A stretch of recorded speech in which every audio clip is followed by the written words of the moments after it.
The Fuck 在 Instagram 发布了5张最新剧集的预告图。Hey guys，Peterman here， 我是看我的频道。在等待了1把后的10天，75集的消息终于来了。这次一共包含5张预告图，其中充斥着75集的相关内容。在这个视频中，我依然会如常进行分析一波。如果你喜欢的话，记得不要忘记点赞哦。预告图来自 The Fuck 的 Instagram， 且有着75集的标签，说明这是75集的预告图无疑了。首先是第一张，是一个精密武装监控人，他的内衫着装是黄色的，佩戴有蓝色领带。我们已经知晓了，一般拥有独特装束的单位，一般也会有独特的情节，这点在之前已经有了不少的案例，那么就极有可能这也会是个独特的角色。他目前像是处于某个室内场景，且手持震荡炮半蹲着，似乎正在查看地面。那地面上有什么能得到他的注意呢？这点在后面会给出我的猜测。直接第二张是精密武装监控人和大摄影人，他现在正瘫坐着，旁边监控人的武器也落在了地上，从他的动作不难看出，似乎对于接下来该怎么做显得手足无措。大摄影人的左臂看起来是没有了，或许在此之前他们站得过，但大摄影人的左肩没有线了，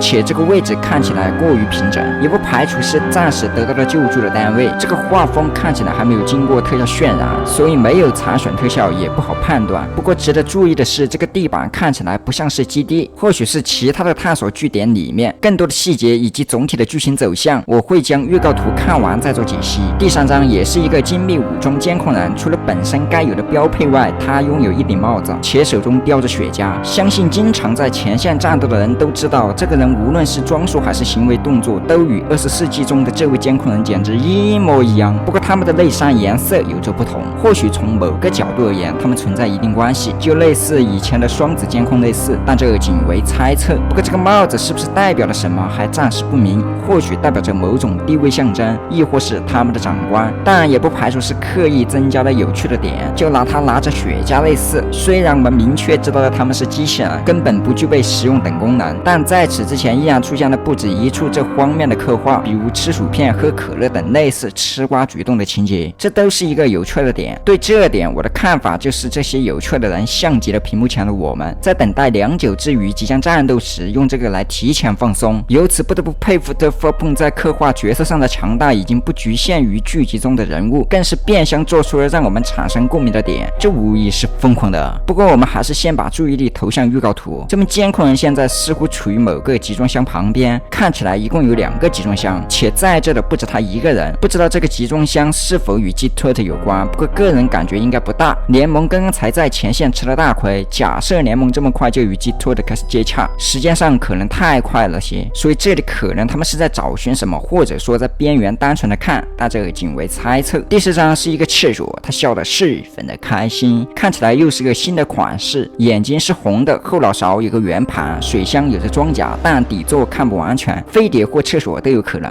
不过个人从红眼和后方的圆盘来看，这圆盘与74集中出现的飞碟其中有一个是类似的，所以我感觉飞碟的概率大些。它的右下方似乎有着一个5的字样，可能与之前的老登机甲一样，相同款式的单位并不只有这么一个，不排除是个群演的可能。不过可能应该只是个不怎么强烈的角色，或许与老套路一样，他可能会在这集中匆匆整个过场就下线，随后联盟开始探索这片区域这样，但这个不是绝对的。从第2张预告图来看，也可能是外面的这个对手让他们无能为力而沮丧，于是躲在了墙后寻求短暂的安全，等待某人的救场，具体是哪种，这很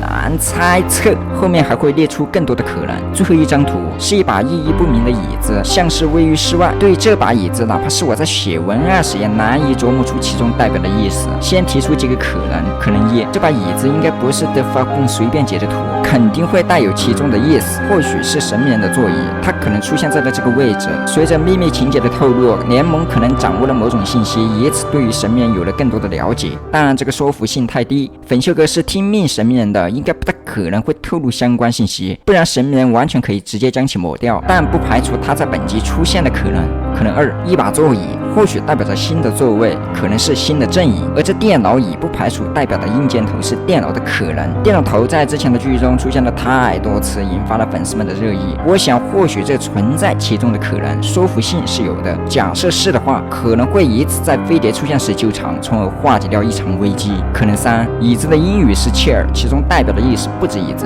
还有主席什么的，无一不在表示地位的高大。假设是后者的意思，那么就有可能是神秘人或者某个老大。除此之外，我很难想到其他的意思。如果你们有更好的猜想，可以写在评论区提提哦。综合以上5张预告图来看，下集的故事可能发生在某个据点，厕所方还是联盟方的据点都有可能。假设是联盟方的据点，故事可能一开始是一行人正在检查，中途中他们这个据点或许遭到了打击，以此进入建筑确保是否有生存的监控人，或者是寻找还能够使用的物件。但由于遭到了打击，导致诸多监控人沮丧，于是某人过来救场，解决了问题，也在最终寻找到了他们需要的东西。假设是厕所方的据点，估计开始的目标可能就是为了寻找，就像73集一样，继续在厕所方的据点扫荡。他们找寻的目标或许是之前电视科学家所指的一份文件有关的东西，他们可能需要更多的线索来了解天文方，以此才有对抗的可能。但在此之前，或是中间遭到的打击，导致如上一致的经过，但这些仅为猜测。这椅子我怎么看都看不透，导致许多的想法都卡在了这个点上，只能说再等等后续的预告吧。不过总的来说，我想73集、74集这劲爆的2集已经过去，再加之生死不明的泰坦监控以及双泰坦为强势的飞碟让路而匆匆退场，可以说是又一个至暗时刻来了。就像之前泰坦音响被寄生、泰坦电视出现前的一段时间类似，而现在就是天文篇章正式开启了。那么可能该系列的故事将会重归平静，联盟或许将会为了对抗飞碟而暗中积蓄力量。电视博士的研究还在继续，虽然只有简简单单的一只钳子，但我想以他的能力从这个钳子来衍生出更多的配件，应该不是难事儿。中间缺的也就只有时间以及天文方的信息了，所以如果寄托的能直接提供，将会变得事半功倍。这也就对应了最新的种种剧情。在联盟起先与厕所方的较量中，胜负有来有回，经过不断的战斗来采集信息，才有了今天的胜利。虽说中途有了天文方的加入，导致没有彻底击败厕所，